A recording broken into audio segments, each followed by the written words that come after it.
یہاں پہ عمرہ زائرین اور حج زائرین کے لیے یہ کوئی ایک دو بس یا ایک دو ہزار بسیز کا کام نہیں ہے، یہ کم از کم 10 سے 20 ہزار بسیز کا کام ہے۔ اور یہی چیز میں نے جب بعد میں کنفرم کی تو پتہ چلا کہ 22 ہزار بسیز جو ہیں وہ حجاج کو ٹرانسپورٹ دینے میں مصروف تھیں۔ اور یہ وہ بسیز ہیں جو آپ کو، کیونکہ جو حج کے زائرین ہیں ان کو حرم سے کچھ دور رہائش دی جاتی ہے، تو اس رہائش گاہ سے حج تک، حرم تک، مسجد حرم تک پہنچانے کے لیے یہ بسیز استعمال ہوتی ہیں، جو کہ پیدل چلنے کی نسبت زیادہ بہتر سہولت رہتی ہے، کیونکہ پیدل چلنے سے سفر تو کم ہوتا ہے لیکن اس میں یہ ہوتا ہے کہ آپ اپنی انرجی اور اپنی جو ہے وہ باڈی کا ٹیمپریچر مینٹین نہیں رکھ سکتے اور آپ جو ہے وہ ہیٹ اسٹروک کا شکار ہو جاتے ہیں۔ تو ان بسیز میں آرام سے اے سی میں بیٹھ کے آپ کو ہر وقت ٹھنڈا پانی مل رہا ہوتا ہے۔ تو جب ہم پہلا عمرہ کرنے گئے تو وہ وقت تھا تہجد کا، تو تہجد کی نماز کے بعد فجر کی نماز ہوئی اور اس کے بعد ہمیں انہوں نے الاؤ کیا کہ ہم اندر جا سکیں۔ اور یہ آپ دیکھ سکتے ہیں کہ ہر نماز کے بعد ہی کوئی نہ کوئی نماز جنازہ ادا کی جا رہی ہوتی ہے۔ تو یہاں پہ بھی یہ نماز جنازہ ادا کی جا رہی تھی، اور یہ میں نے ویو لیا ساتھ ہی جو نئی ایکسٹینشن بن رہی ہے۔ ابھی بھی اس میں کام روک دیا گیا تھا جو کہ حج کے بعد کنٹینیو کیا جائے گا۔ اس کے اندر مزید ایکسٹینشن جاری ہے مسجد حرم کی، اور اس ایکسٹینشن کے اندر کچھ ہاسپٹلس، نئے ہیلی پیڈس اور کچھ واش روم کمپلیکس بھی بنائے جا رہے ہیں۔ اور یہ وہ جگہ ہے جو کہ نبی پاک صلی اللہ علیہ وسلم کی جائے پیدائش کی طرف سے آتی ہے، یعنی بیک سائڈ سے نئی ایکسٹینشن جاری ہے۔ یوں اس طرح ہم نے فجر کے بعد اپنے نماز کے بعد اپنے عمرے کا آغاز کیا، جو کہ حج کا پہلا عمرہ تھا، جس کو آپ طواف قدوم بھی کہتے ہیں۔ اس طواف کے اندر بے تحاشا رش تھا، اور یہ وقت بھی ایسا تھا جب صبح کاذب کا وقت تھا، اور اس میں آپ کو حج کے جو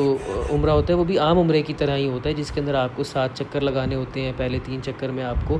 جو ہے وہ رمل کرنا ہوتا ہے، استباء کرنا ہوتا ہے، اور استلام ہر چکر کے اندر کرنا ہوتا ہے۔ اچھا، اور اس کے ساتھ ہی جو ہے وہ مجھے جگہ ملی بالکل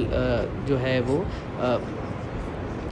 جو حتیم ہے اس کے سامنے پہلی صف میں نماز پڑھنے کی۔ پھر اس کے بعد جو ہے آپ نے آب زمزم پینا ہوتا ہے، 2 نوافل ادا کرنے ہوتے ہیں، اور 2 نوافل ادا کرنے کے بعد آپ نے صفا اور مروہ کی سعی کرنی ہوتی ہے۔ صفا اور مروہ کی سعی جو ہے وہ حضرت بی بی ہاجرہ کی سنت ہے، اور یہ وہ ہے سنت جب انہوں نے پانی کی تلاش میں صفا سے مروہ اور مروہ سے صفا میں بے چینی کی حالت میں اپنے بیٹے جو ہے حضرت اسماعیل کی پیاس کو دیکھتے ہوئے چکر لگائے۔ اور آج یہ سہولت بہت زیادہ یہاں پہ دے دی گئی ہے، یہاں پہ چکر لگانا بہت آسان ہے، مختلف قسم کی الیکٹرک اور مینول ویل چیئرز دستیاب ہوتی ہیں، اور ان کو چلانے کے لیے یہاں پہ جو ہے وہ لڑکے بھی ہوتے ہیں۔ یا آپ دیکھ سکتے ہیں کہ مختلف ممالک کے ضعیف عمر حجاج کرام جو ہیں یہ تمام صفا اور مروہ کی سعی کر رہے ہیں، اور اس وقت جو ہے حج کے اوپر اس سال تقریباً 18 لاکھ لوگ جو ہیں وہ موجود تھے۔ اور حج کا جو ہے طواف اور سعی کرنے کے بعد آپ کو جو ہے سب سے پہلے جا کے قصر یا حلق کروانا ہوتا ہے۔ تو میں نے سوچا کہ میں آخری جو طواف ہوگا یعنی کہ طواف زیارہ، اس پر جو ہے وہ میں حلق کرواؤں گا، لیکن اس سے پہلے میں تقصیر کرواؤں گا۔ تو تقصیر کروانے کے لیے سعودی گورنمنٹ نے